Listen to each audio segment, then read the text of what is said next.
Eh bien, dans tous mes États, et pas seulement moi, dans les États les plus euphoriques, c'est évidemment les habitants de Stalingrad, plus connus sous le nom de Stalingrad depuis quelque temps, et ceux qui jouxtent les jardins des Halles.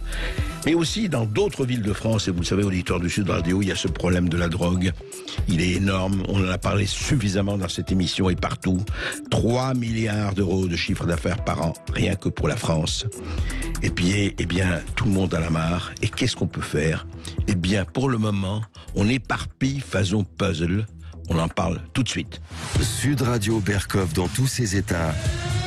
Lanceur d'alerte. Toxicomane, hey, toxicomane, tu pourrais tuer pour de la canne. Toxicomane, toxicomane, toxicomane. Eh oui. Toxicomane, tu pourras tuer pour ta cam. Et oui, et ça se passe, tu pourras agresser, tu pourras violenter, tu pourras... C'est assez terrifiant.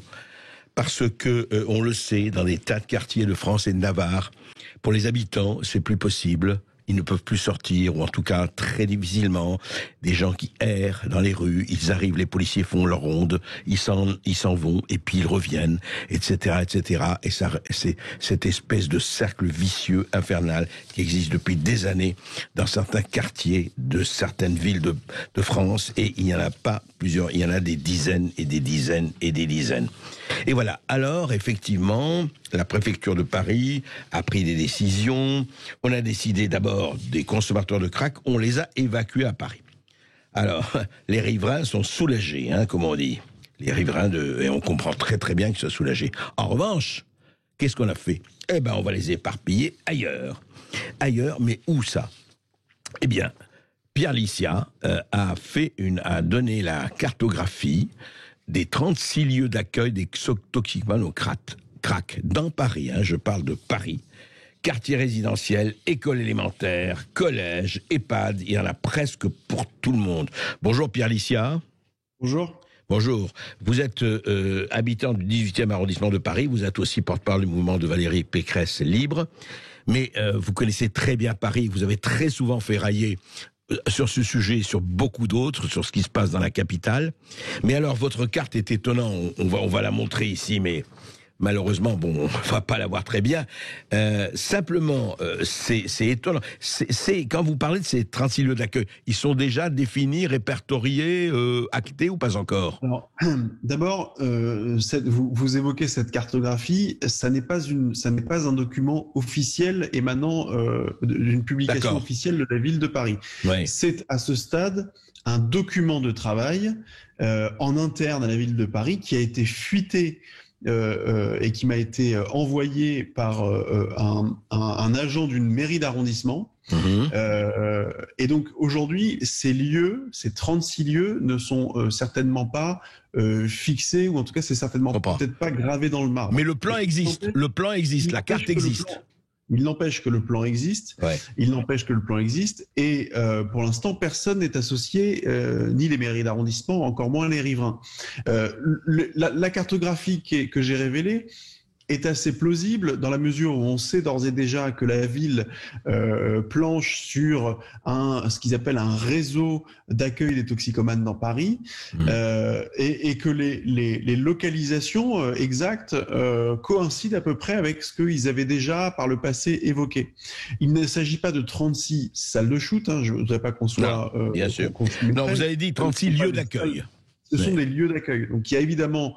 aux 4 à 5 salles de shoot, en réalité, c'est la ville de Paris, vous voudrez transformer les CARUD déjà existants en salles de consommation, qui deviendront de fait des salles de shoot. Et ensuite, pour le reste, ce sont des lieux d'accueil, donc ces salles de repos, accueil de jour, accueil de nuit, etc., mais qui de toute façon vont créer des points de fixation des toxicomanies dans les quartiers où, par ailleurs, ce sont des quartiers, pour la plupart, où le crack n'existe pas, où la toxicomanie de rue n'existe pas. Donc on risque, et c'est là où je m'insurge, c'est que faute de ne pas réussir à résoudre ce problème-là qui perdure depuis 3 ans. J'étais sur Sud Radio en 2018 déjà pour parler du démantèlement de la colline du Crac, il y a 3 ans. Aujourd'hui, qu'est-ce qu'on a fait? On a fait que déplacer le problème. Et bien, faute de ne pas réussir à résoudre le problème, on le déplace. Et là, la dernière trouvaille de la ville de Paris, puisqu'on se rend compte que déplacer le problème ne fait que l'aggraver. Hein. Là, on a déplacé les toxicomanes d'Éole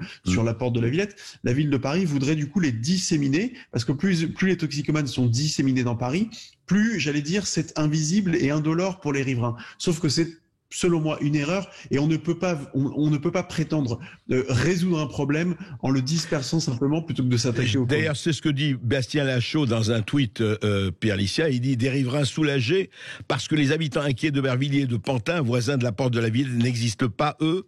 Comme pour l'Allemand et Hidalgo, dit Bastien Lachaud, pour vous, il parle de Libé, le monde s'arrête au périph', c'est écœurant. » Et effectivement, on est arrivé, c'est ça qui est intéressant pour des gens qui ne veulent pas les frontières, on arrive à ériger un mur, c'est la préfecture de Paris, faire ériger un mur bouchant un tunnel reliant Paris à la Seine-Saint-Denis. C'est-à-dire qu'on en est là. Là, on fait maintenant des murs et on va pas s'arrêter là. Est-ce que c'est une solution, ça? Alors, vous l'avez compris dans votre question, évidemment que c'est pas une solution. Précision, ça n'est pas la préfecture qui a érigé ce mur, c'est le maire de Pantin. C'est le maire de Pantin, d'accord. Pour protéger les habitants de son territoire. Parce que, effectivement, vous avez dit, il n'y a pas de riverains dans ce quartier-là. Enfin, il n'empêche qu'il y a quand même, j'écoutais la maire d'Aubervilliers, que je connais très bien, Karine Franclet, qui disait, moi, accessoirement, j'ai quand même 850 enfants qui sont scolarisés dans les écoles à proximité de cet emplacement qui a été choisi. Donc, qu'on ne vienne pas nous expliquer qu'il n'y avait pas de riverains. J'étais par ailleurs hier avec les riverains de Pantin-d'Aubervilliers, puisque c'est deux communes limitrophes à la porte de la Villette. Croyez-moi qu'il y a des riverains. Donc, c'est le maire de Pantin qui a érigé ce mur pour empêcher finalement les toxicomanes de Paris, que leur envoie Anne Hidalgo et la préfecture de police, d'entrer sur son territoire. D'ailleurs, au passage, que n'aurait-on dit si un maire de droite avait érigé un mur pour empêcher des toxicomanes ça aurait été pire que Trump. Ça aurait été pire que le mur de Mexique de Trump. Voilà, bon.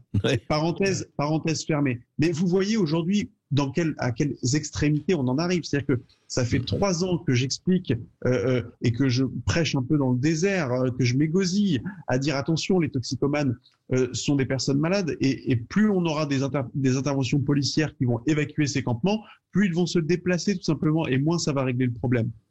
Donc ce qu'il faut faire, Pierre Licia, alors solution, il faut bien s'occuper de cela, sinon ça va perdurer. Il faut les soigner, c'est ça, il faut des hôpitaux, il faut des cliniques.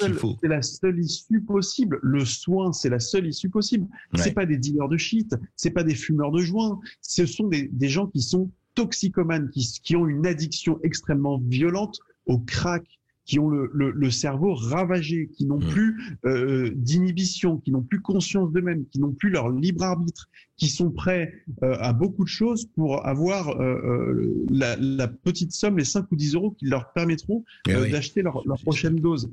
Ce sont des gens qui sont malades, il faut bien comprendre, qui posent évidemment, je suis pas angélique, pour avoir été riverain pendant des années, des toxicomanes, je suis pas angélique, ce sont des gens qui posent évidemment des problèmes de sécurité, qui posent évidemment des problèmes de troubles à l'ordre public. Il y a eu des agressions de riverains, il y a eu des agressions même d'enfants, de nourrissons dans des Alors qu'est-ce qu'il faut faire? Qu'est-ce qu'il faut faire?